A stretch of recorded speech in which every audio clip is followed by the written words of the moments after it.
Well, the Competition and Consumer Regulator, the ACCC, this week put out its priorities for the next 12 months. Now, as you might expect, those priorities are about improving competition in supermarkets, telecommunications, airlines and energy. The theory goes that the more competition, the better the prices. But the ACCC has a big agenda to stamp out fake pricing, where special prices are not what they seem. And new powers from next January will mean the ACCC will see and improve every takeover and merger before it happens and not afterwards. I caught up with the ACCC Chair Gina Cass-Gottlieb late this week. We're looking at both competition to keep delivering cheaper, hopefully, better quality, more choice in products and greater dynamism in the economy, and consumer protection, which both ensures that consumers get the products that they thought they were buying, but in addition means for all those businesses who are putting efforts in to comply with the law and to genuinely and accurately represent their products, that they're not facing unfair competition from competitors who are misleading and not faithfully and accurately representing their products. So I want to get back to supermarkets in a moment, but I want to deviate for one moment into aviation. This week you gave it an interim agreement for Qatar and Virgin to come together. So that would seem to potentially lessen competition or increase competition?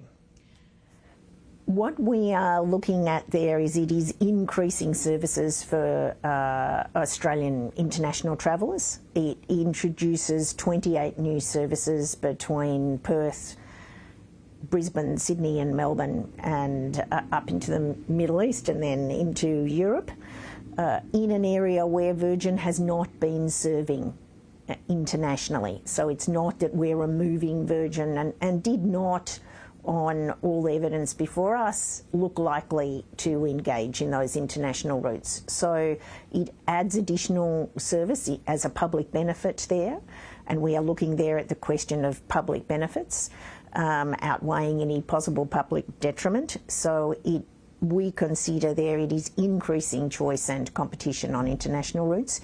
It also has the benefit that when you bring more international customers into Australia, it produces more competition from them choosing domestic routes, and Virgin submits that it will assist Virgin in its Australian domestic routes. Okay, so still on airlines, would you agree that if Rex were to go broke and disappear, that Virgin would then have a monopoly on regional routes in Australia? Would that trouble you?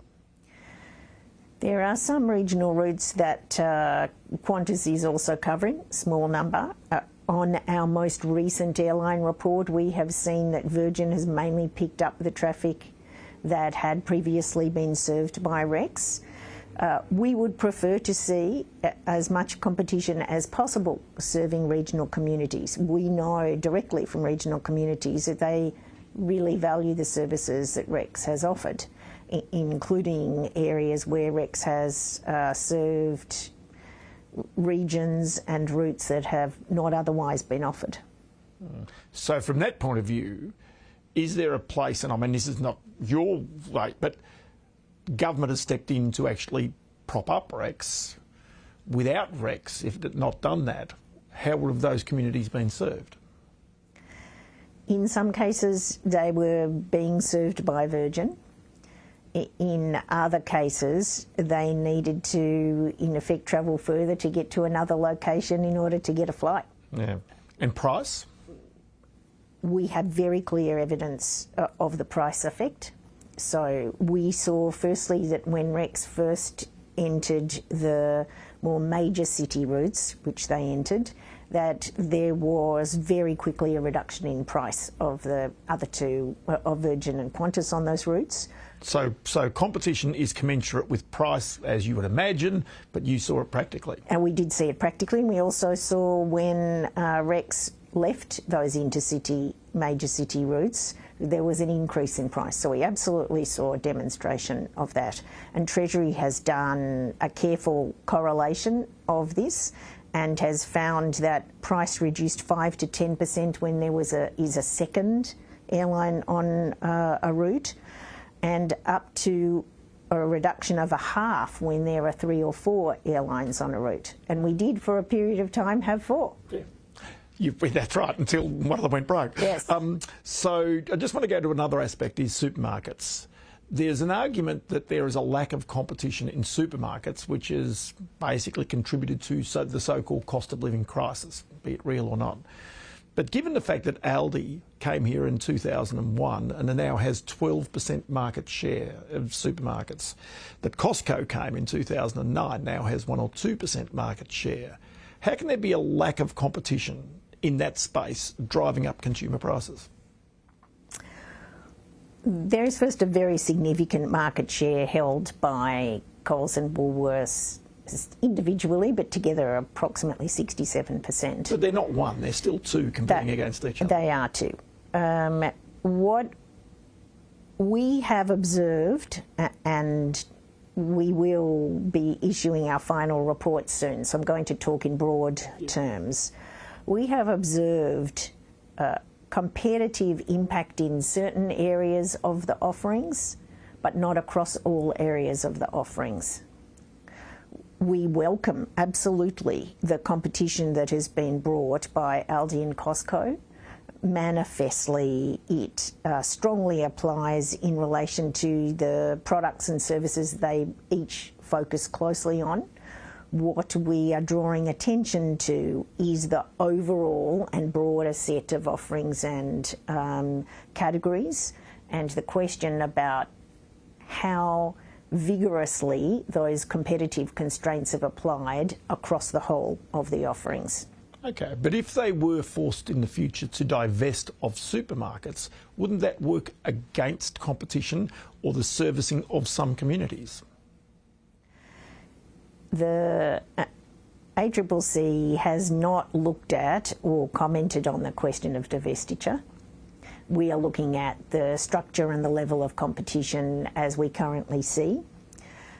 We are considering questions about whether sitting at a local, state, territory, even council level, there are very lengthy regulatory processes that cause delays for the expansion of existing competing chains, including the IGA chains and independents. So we are asking ourselves, what are the possible ways of introducing greater competition? Okay. One final one for you. This is about merger reform. In the past, generally, you would find out about a merger or a takeover after it had occurred.